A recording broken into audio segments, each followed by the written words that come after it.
the shining domicile that is Pittsburgh Comics.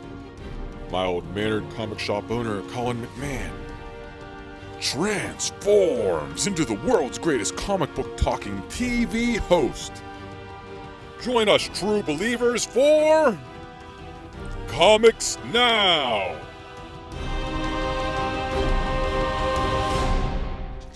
Hey everybody, welcome to the November edition of Comics Now. I'm really excited because the holidays are coming. Hopefully we're getting back a little bit to normal with that. I know we're recording this right before the first week of November. And my first week, the number of titles is back up to where it normally is. The main way I judge that is how many of the new tags I have to make, and we're finally back up to normal, which is great. Publishers are coming out. The big books are coming, but also the little books, which are my pride and joy, are those little ones that you don't really know a lot about. And don't sell a ton, but they're fun to have. I'm going to talk about a bunch of them this month. Things aren't quite back to normal at the store yet. We're still not doing book club. So sorry about that. Not quite exactly sure how Black Friday is going to go. We'll figure something out. They're also doing something a little different this year. We're doing Local Comic Shop Day, which was normally the Saturday after Thanksgiving. And they've decided, since we really can't make an event, they're just making it the Wednesday before Thanksgiving, which is traditionally a really big Wednesday for us. And they're just doing some variant covers of some different books and some neat things. So keep an eye out for that. I'll be posting those. One's really cool. Image is doing a Spawn one, which has a list of all the stores that are participating, actually on the cover. So I'm on the front cover. Yay! So that's cool. Just one caveat to this episode. My dogs are here that they're normally not here because we're recording a different day. So you might hear them walking around. They're good dogs. They probably won't bark, but you might hear clitter clatter of the nails. So let's see. Things are a little weird right now, just in general with the world and everything. So comics, I think, are a nice little escape. I know today we're actually recording on Election Day, and I'm going to go home tonight and read comics because I think that's a better way to spend my time. So we're doing Image this month. I decided to do Image as our focus, just because they have such a great diverse lineup and so many neat books, just one-shots and series and all sorts of stuff. So if you're looking for something different, please come in and ask me or Tim, and we can certainly find something that's up your alley. Like I said, the books are still coming out big and strong. Lots of events still going on. And so let's dive into what's coming out in November.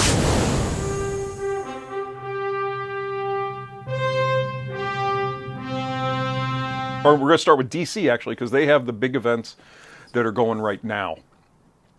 They have some new stuff coming out, too. This first book was announced long ago and got delayed, and it's finally coming out in November. It's called The Other Side, or The Other History of the DC Universe. And this is written by Academy Award-winning screenplay writer John Ridley is doing this. And it's basically telling the history of the DC Universe from the eyes of the non-main characters, some of the minority superheroes, and let you see how the DC Universe is through the eyes, like Black Lightning is on the cover.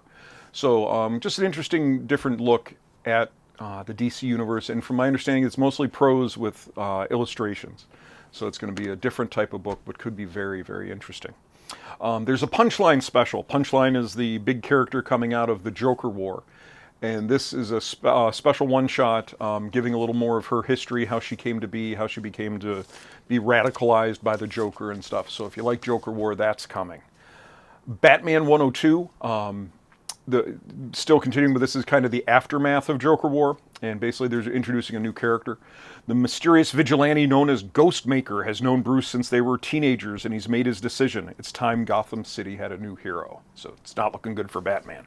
A couple years ago, after Metal or during Metal, they came out with the Tales of the Dark Multiverse. The Dark Multiverse is basically a multiverse different from the DC Universe, where things are darker and twisted and more evil. And so what they're doing is taking major storylines and events that have happened in the DC Universe and showing it how it happens on this other multiverse in a darker world. So they're doing 5 altogether. We're getting 2 in November. The first is Batman Hush. And that's the story of Tommy Elliot, who was Batman's friend growing up, and then he figures out who Batman is and torments him a little bit for a storyline. This is what happens if he tormented Bruce when he was a teenager before he became Batman. And then there's a Flashpoint one where what if Barry Allen wasn't able to fix things and put things right, and so Flashpoint kind of undid, and what if the Flashpoint universe is now our current DC universe? And then their events roll on. We have Deceased. Number 5 is coming out, and this is a plan hatched by John Constantine and Batman trying to figure out how to save things. And if you know anything about Constantine, things don't always go well when he has plans. Dark Knight's Death Metal 5. Death Metal's rolling on. The Darkest Knight is one. With absolute power at his fingertips, Wonder Woman and the rest of the heroes are nothing to him. Can Earth's heroes rally together to make a last stand? Then we're getting a couple more of the one-shots. We're getting The Multiverse Who Laughs, and this is a collection of 52 worlds. The Batman Who Laughs has created 52 worlds like the DC multiverse is, but they're all evil, and this is going to be different stories from different multiverses. An Arkham Asylum that's even worse than ours, a world of evil super pets, and more. We're also getting Infinite Hour Extreme! Exclamation point and 3 X's. And this is Lobo, and Lobo looking at the world and the events through his eyes and through his memories. Justice League 56 gives us the Justice League versus Omega Knight, and Justice League 57 is the wrap-up of the Justice League story, and are they able to stop Perpetua and her evil machinations. A new one, Sweet Tooth the Return is back. Now, Sweet Tooth was by Jeff Lemire, story of a boy, kind of a little different. He has antlers, and it was really a beloved story, and they're coming back to it, and it's not so much a retelling, but it's a bold reimagining of the Sweet Tooth mythology, taking elements of the original series and remixing them into something familiar but totally new. Aquaman 65 is giving us the wedding of Arthur and Mira. Hawkman is ending with number 29, and John Constantine Hellblazer is ending with number 12. Red Hood 51, instead of ending, is actually changing things up.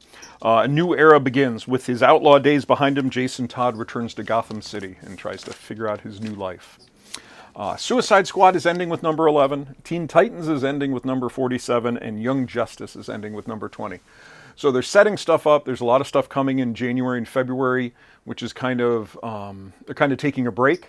And then, so something big should be coming this spring from DC. So we kind of have to wait and see. But they're ending a lot of their books, keeping their major ones going. So we'll see what's up there.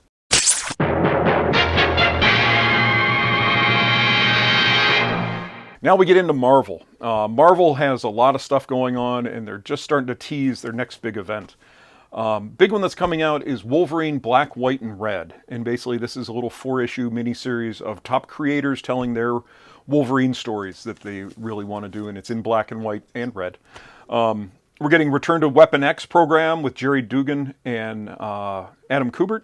We're getting a Spy Mission with Nick Fury by Matthew Rosenberg and Joshua Cassara, and Head into the Wilds with Declan Shalvey as Logan finds himself in the crossfire of a deadly trap. So he's writing and drawing that one. Exo Swords is going to be wrapping up. We're getting the last 11 parts are all coming out in November. Starting with X-Men 14, The Lovers, A Garden, A Chasm of Secrets. Marauders 14 is A Toast, A Dance, A Dinner Served, Part 1. And Marauders 15 is Part 2.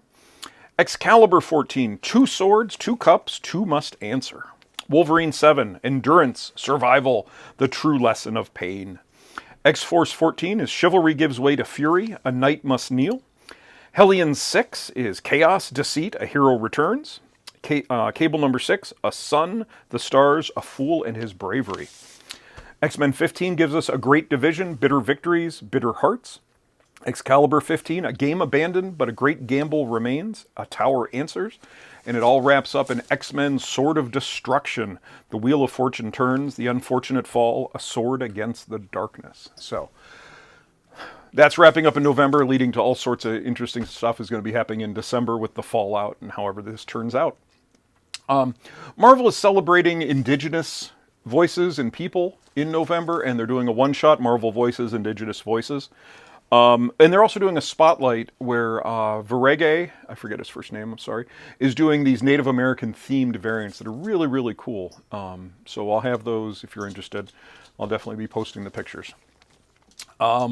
U.S. Agent number 1. U.S. Agent's kind of a Captain America spin-off type character. But he's getting a 5-issue miniseries, and the neat thing about it's written by Christopher Priest, who's just a real well-known, long-time writer.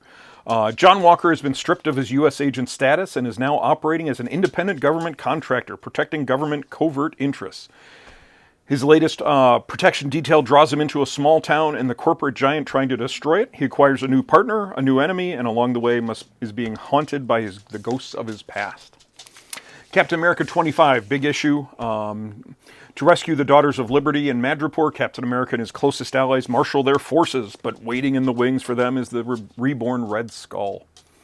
Widowmakers, Red Guardian, and Yelena Belova. Yelena Belova was kind of the second Black Widow.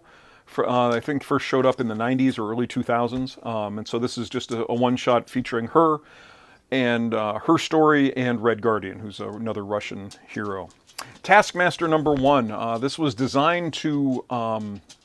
he's the bad guy in the Black Widow movie, so they were hoping to tie this in with the movie, but now since that's been delayed, they just kind of keep coming out with it. Taskmaster has murdered Maria Hill, or at least that's what the whole world thinks. Now the greatest spies in the business are hunting him down. And then they're doing a couple facsimile editions. We're getting Avengers 57, which is the first appearance of the Vision, and we're getting X-Men number 4, which is the first appearance of the Scarlet Witch. Now, some stories in some of the regular books. We're getting Avengers 38 is Enter the Phoenix storyline. Avengers Marvel Snapshots. I think we're finally going to start wrapping these up. We're all just showing the Marvel Universe from the eyes of kind of normal people. This one, take one rookie cop and one new-to-the-city emergency medical technician and make their meet cute as a devastating battle between the Avengers and a giant rampaging robot. Power Pack is back. A big one from the 80s, I want to say, 80s and 90s. Katie, Julie, Jack, and Alex Power have been superheroes since they were learning to tie their own shoes. It's been ages since they fought side by side as a family, but a special occasion and an old grudge is about to put the gang back together. Thor 9, the return of Donald Blake. Donald Blake was Thor's alter ego, and he'd had his walking cane, and when he tapped it on the ground, he turned into Thor. Well, he hasn't done that in a long, long time. He's just kind of been Thor. So it's been years since the King of Asgard required his human ward. Where has the good doctor been all this time, and what does his reappearance mean for the God of Thunder? Symbiote Spider-Man King in Black. King in Black is the next big thing from Marvel, and that's going to be December. But we're starting to get the lead into it. The Symbiote Spider-Man book has kind of been telling the story pre-Venom of Spider-Man in his black costume. Neat, written by Peter David, drawn by Greg Land. And so this is kind of a little prequel into the King in Black. Witness one of Knowles' earliest attempts at birthing life from the darkness of non-creation. Venom 30. The face-melting end to Venom Beyond. Trapped at the mercy of a dangerous new foe called Codex, Eddie Brock will have to make an impossible choice. And then this one's leading right into King in Black. King in Black True Believers. They always like to tease stuff, so we're getting a bunch of the dollar books giving first appearances and special appearances of characters. We're getting Hulk 141, which is the first Doc Samson. Avengers 48, the first Black Knight. Fantastic Four 52, the first Black Panther. Avengers 83, Valkyrie. Thor 337, the famous one with Beta Ray Bill. Incredible Hulk 449, the first Thunderbolts. Venom Super Special from the 90s. This is first Monster World. Iron Man 149, which was the first part of the classic Doom Quest with Iron Man and Dr. Doom sent back to Camelot. Amazing Spider-Man 194, the first Black Cat, and Fantastic Four 245, Franklin Richards. So lots of good stuff coming from Marvel, and of course all the other storylines are still continuing.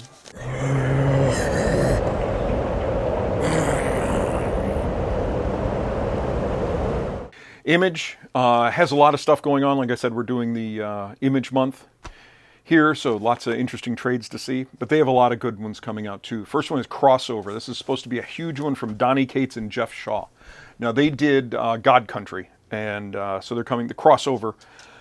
Imagine everything you thought was fantasy was real, and now join us in a world where reality is dead and anything is possible. Mark Miller's Kick-Ass and Hit Girl is coming, written by Steve Niles and drawn by Marcelo Fruzen. Old allies become enemies when Mindy screeches into Albuquerque to kill the imposter who's been running gangs in New Mexico. They're doing a Darkness #1 25th Anniversary Edition reprint. Monstrous, they're doing a little 2-issue interlude between the 5th and 6th story arcs. They invite you to eat dumplings beside the fire and listen as Kippa recounts a defining moment from her childhood. Dark Horse has some good stuff coming. Stranger Things and Dungeons and Dragons. As you know, if you watch Stranger Things, the kids play Dungeons and Dragons, and this is a story of how they first started doing that and their first adventure and bringing in Dustin and how they learned to bond and work together against bullies. Resident Alien. This is a new TV show that's coming. I'm not sure where, but it's about an alien who ends up stuck on Earth, and he becomes a doctor. And nobody can see who he really is except for one person. So this is continuing. He needs to figure out what to do with Honey, the only person who sees him in his true form. There's a new Witcher miniseries coming. If you like the show, there's more of that. Barb Alien Red Planet. This is part of the Black Hammer universe, where Mark Marks, as opposed to John Jones, has found his place on Earth as both a decorated police officer and a beloved superhero, Barb Alien. But in the midst of the AIDS crisis, hatred from all sides makes balancing these identities seem impossible, especially when a Martian enemy from the past hunts him down to take him back, dead or alive. IDW has an issue with Lock and Key Sandman #1, kind of bringing those worlds together, where one of the keys is actually Lucifer's key to hell. So that should be fun. Written by Joe Hill and Gabriel Rodriguez, the Lock and Key people, but I also have a lot of confidence they can play with the Sandman universe as well. Teenage Mutant Ninja Turtles is getting a second series of Jennika, the first female turtle, in her solo adventure. Star Trek Voyager is doing a special of 7 of 9 and having to deal with her newfound humanity in an ancient conflict. Sea of Sorrows is during World War II, trying to do salvage. This boat has been hired to get treasure off a sunken U-boat, and the horrors of the deep are even scarier than the Nazis. Usagi Yojimbo is continuing their reprints of the original stuff in color. There's a new series coming, Wanderer's Road. They're doing a comic book history of animation. This is Fred Van Lente. The people behind the comic book history of comics are now attacking animation. So if you're interested, they're really good at explaining things. Boom has some interesting books this month too. Origins. 1,000 years after humans are killed off by artificial intelligence, one man is brought back to life, David Adams, who created the technology that destroyed his people. Now, with the help of the android Chloe, who revived him, David will try to restore humanity and stop the AI overlords he created. They've decided to take Mighty Morphin Power Rangers and turn it into 2 books. So now we're going to have a Mighty Morphin book and a Power Rangers book. So the Mighty Morphin book team takes Lord Zed, who has a new mission and a new motivation, one that will change everything you thought you knew about our heroes. And Power Rangers gives us a new threat that only the original Power Rangers, now known as the Omega Rangers, can defeat. But their secret weapon is the villainous Lord Drakon, but this will put them into conflict with their Mighty Morphin allies. Aftershock has a big one, Kaiju Score.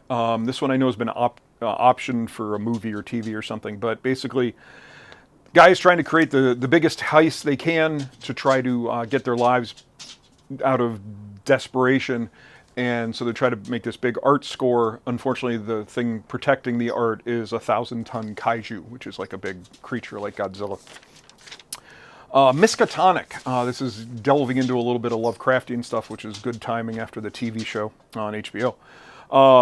Miskatonic Valley holds many mysteries. Cultists worshipping old gods, a doctor dead set on resurrecting the recently deceased, a house overrun by rats in the walls, but none more recent than a series of bombings targeting the valley's elite.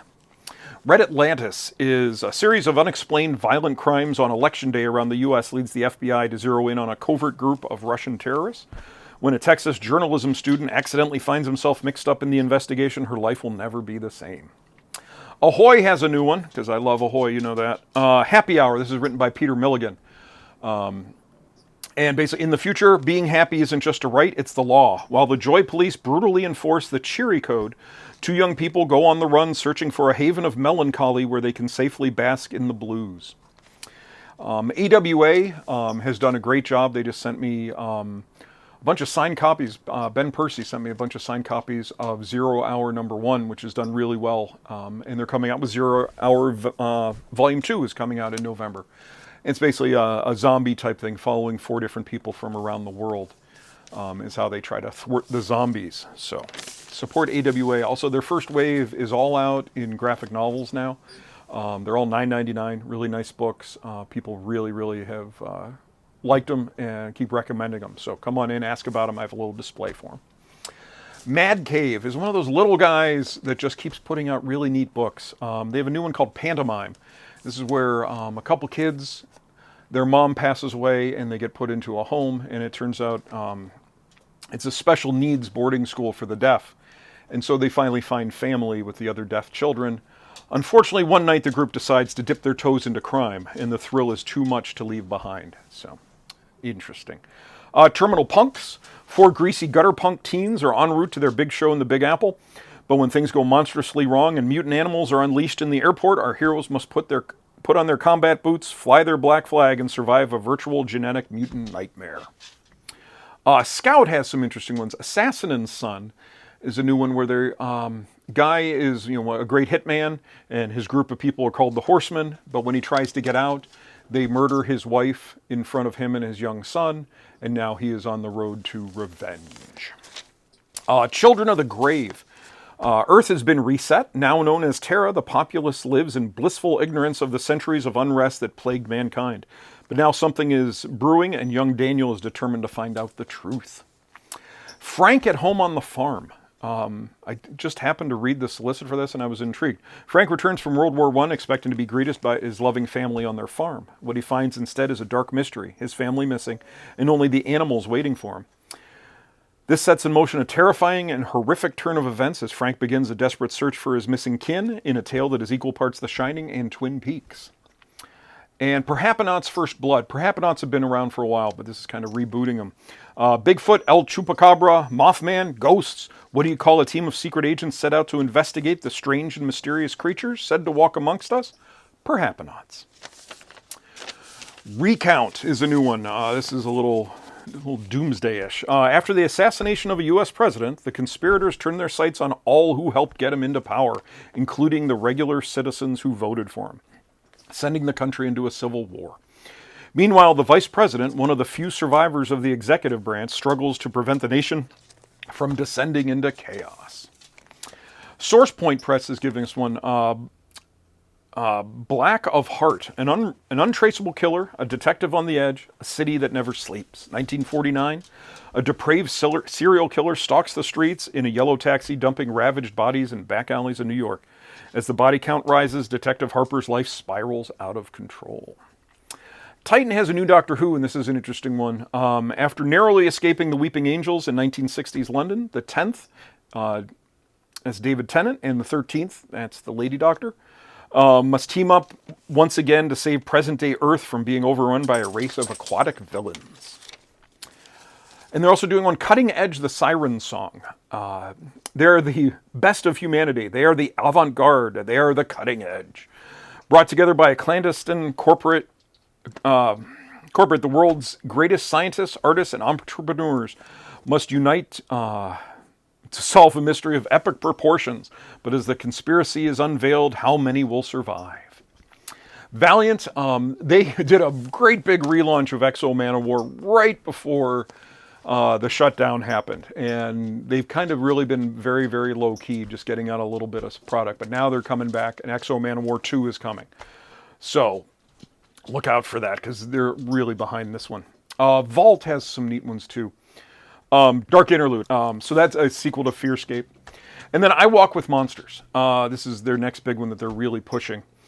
In JC's past is the important man who took away her brother. Now JC has David, who sometimes transforms into a terrifying beast. Together they found a way to live and hunt men who prey on the vulnerable, but they are about to run into the impossible man again. So, Vault, another company that I really like, and I really like the people behind them. So, support Vault. So that's what we have for November. Keep an eye out. Lots of good stuff coming out. Big full weeks of comics, which I always like. Getting people to read stuff that they like. And I think we all need a distraction. So Black Friday is coming up after Thanksgiving. Local comic shop day is coming the day before Thanksgiving. So we're doing Image this month. So if you do have any questions, I'm here. It's PittsburghComics.com. Facebook is Pittsburgh Comics. Twitter and Instagram are PGH Comics. So thanks for watching and stay tuned for Comic Previews Theater. See ya.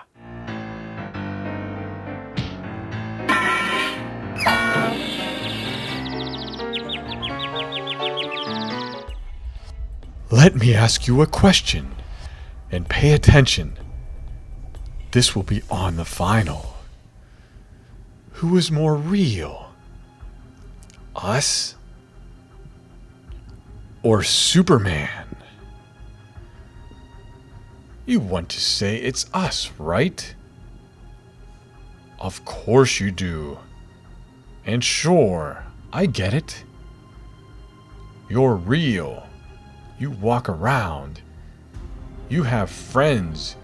You affect change. But really, think about it. You and me, all of us, you'll do all of that. You'll live and you'll love and you'll grow, and then, well, let's face it, relatively soon, you will all die. And even the most successful of you will never have made as much of an impact on this world as the fictional character of Superman. So again, how is he less real than you? He has friends. He has lived a life. He has lived and died well before you were born, and he will be here after you've gone. His existence affects change, and someday, well after you and I are gone, the human race will leave this world. And when we do, we're going to bring Superman with us. You see? He is permanent. And we are not. Stories, myths, legends. They are not fiction. They're a virus. And they are spreading.